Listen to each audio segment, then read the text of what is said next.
Pemirsa, perceraian Rizal Gibran dan mantan istrinya Maisarah Nurjaka alias Sarah masih menyisakan kasus hukum yang membelitnya. Kedua belah pihak terlibat saling lapor di kepolisian terkait berbagai tuduhan kasus hukum yang mereka laporkan. Laporan Sarah terkait dugaan kekerasan dalam rumah tangga atau KDRT yang pernah dialaminya saat menjadi istri Rizal masih terus bergulir di kepolisian. Laporan Sarah tersebut sudah naik ke tahap penyidikan. Alhamdulillah sih lega sih, karena ya cukup lama menunggu untuk gelar perkara yang kemarin itu.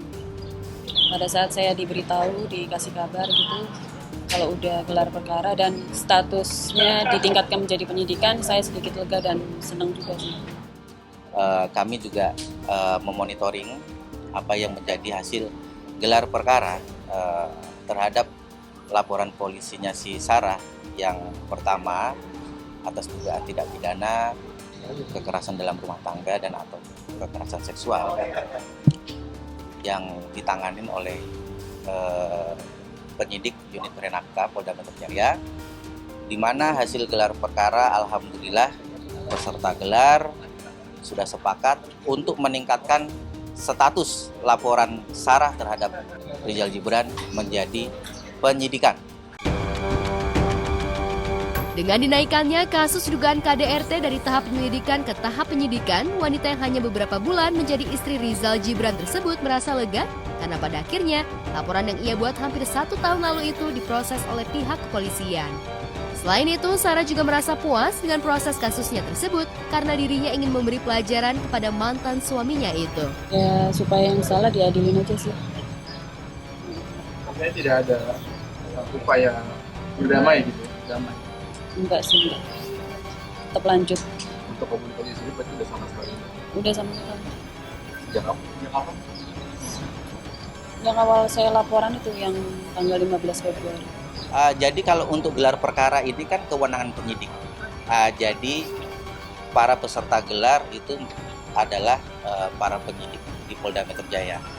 Jadi kalau kami ini kan sebagai pelapor atau korban hanya menerima pemberitahuan hasil penyidikan dan ataupun SPDP ya, surat pemberitahuan dimulai penyidikan, dan para pihak baik si korban ataupun terlapor itu akan mendapatkan SPDP itu, dan mungkin tentunya si Rizal juga sudah mendapatkan SPDP itu bahwa sudah dimulai penyidikan. Diungkapkan kuasa hukum, pihak kepolisian akan memeriksa beberapa saksi dan juga pihak terlapor yaitu Rizal Gibran untuk menetapkan status tersangka dalam kasus ini. Sarah berharap kasus ini bisa segera diproses lebih lanjut dan ia sudah menutup pintu damai dengan mantan suaminya tersebut. Lantas akankah Rizal Gibran akan ditetapkan sebagai tersangka atas laporan mantan istrinya tersebut? Nanti setelah penyidikan ini sudah naik, ya insya Allah sih kalau nggak ada kendala, kemungkinan di minggu depan sudah dilakukan pemeriksaan Sarah dan juga saksi-saksi dalam tahapan proses penyidikan. Gitu. Nanti setelah korban, saksi-saksi korban, nanti si Rizal akan dipanggil. Setelah dilakukan pemeriksaan dalam tahapan proses penyidikan, berarti penyidik langsung melakukan gelar perkara lagi untuk menetapkan statusnya menjadi tersangka kalau misalkan memang itu sudah terpenuhi unsurnya. Seperti diketahui, Rizal dan Sarah menikah pada 22 Februari 2022 lalu, namun pernikahan tersebut tidak berlangsung lama hingga Rizal menggugat cerai istrinya tersebut dengan berbagai alasan. Kalau sudah di tahap ini sih saya senang sih, perjuangan saya udah ada hasilnya gitu, nggak sia-sia. Kalau untuk menikah lagi sementara ini saya masih belum berpikir sampai sejauh itu ya. Saya masih fokus ke kasus yang saya hadapi ini. Ya kalau dari pihak saya dan keluarga udah menutup sih. Karena emang tidak ada itikat baik dari pihak terlapor dan keluarganya juga. Jadi ya tetap meneruskan.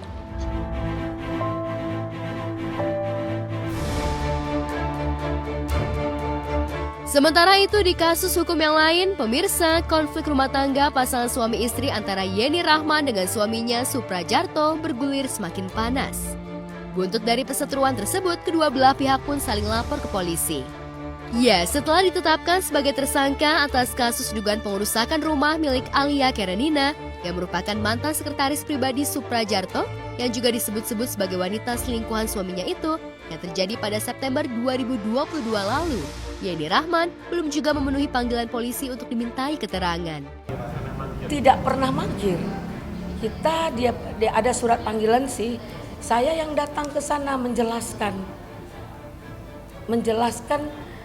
kedudukan, minta tinjau ulang kembali tersangkanya Mbak Jenny kepada penyidik. Kami bisa saja lakukan laporan ke propam penyidiknya yang tidak mentersangkakan itu tanpa melihat azas, di mana yang dikatakan tuntutan 170 itu pengeroyokan fisik dan penghancuran, pengrusakan dan hancur tidak bisa dipakai. Jadi mohon dimaknakan bahasa hukum itu. Jadi ini pecah kaca benar, tapi normatif saja. Seorang perempuan melihat suaminya di dalam rumah itu, wajar nggak? Digedor baik-baik, tidak bisa keluar. Ya kalau kaca pecah itu biasa. Akibat mangkir dari panggilan polisi, artis era 80-an yang sudah meraih beberapa piala citra itu telah 2 kali mangkir dari panggilan polisi untuk dimintai keterangan. Akibat mangkirnya Yeni tersebut, kabar pun beredar kalau Yeni akan dijemput paksa oleh pihak berwajib.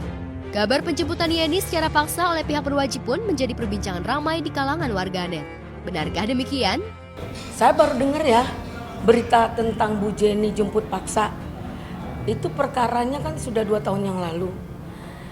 Sebagai seorang istri sah, lihat keadaan Mbak Jenny, lihat suaminya berselingkuh dengan pelakor, wajar dong dia cari dan ketemu, minta digedor rumah, tidak dibukain, ya dipukul ya pakai kaca itu, kan nggak ada yang rusak, cuman kaca doang kan bisa diganti. Boleh dikatakan pasal 170 itu apabila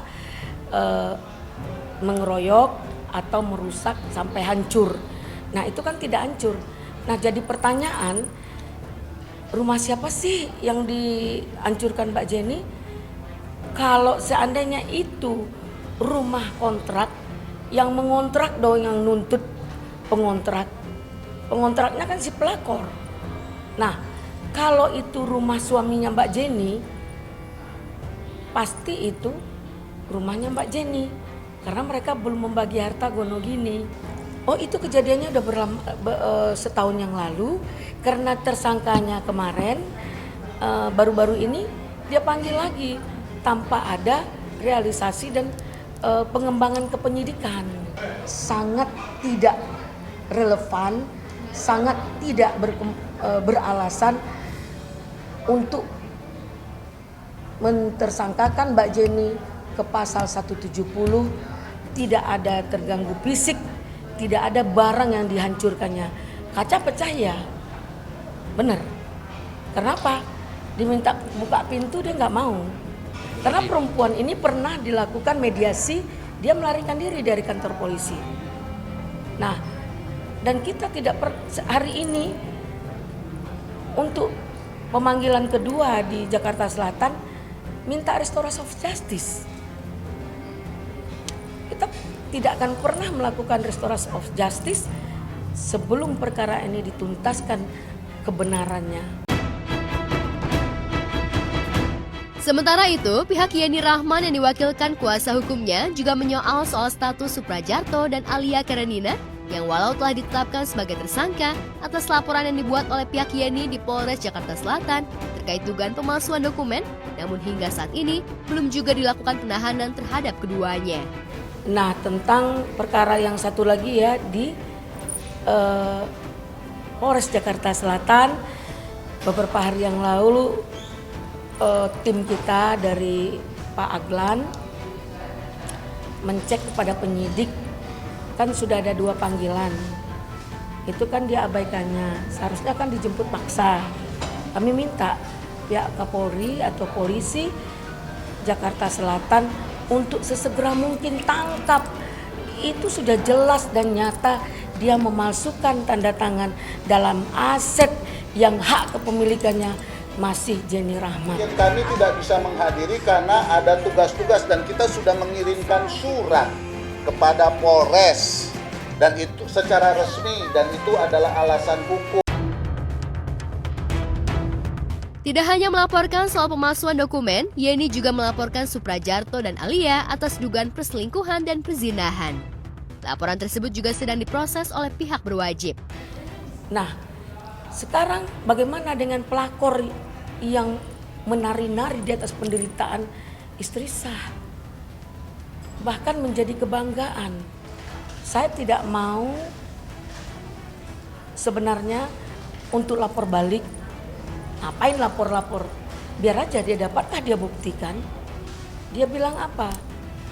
Bahwa Mbak Jenny itu maling, membongkar, membobol HP suaminya sendiri. Apakah itu pantas kata-kata membobol?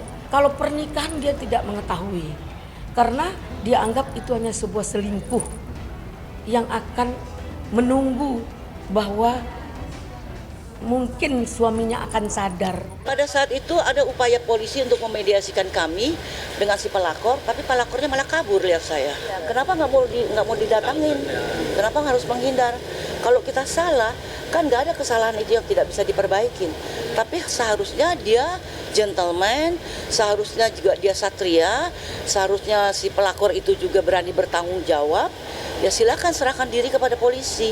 Ada, dia tahu telepon saya, dia tahu telepon anak saya, dia tahu rumahnya kemana dia harus pulang. Jadi nggak mungkin untuk bisa menghindar gitu loh.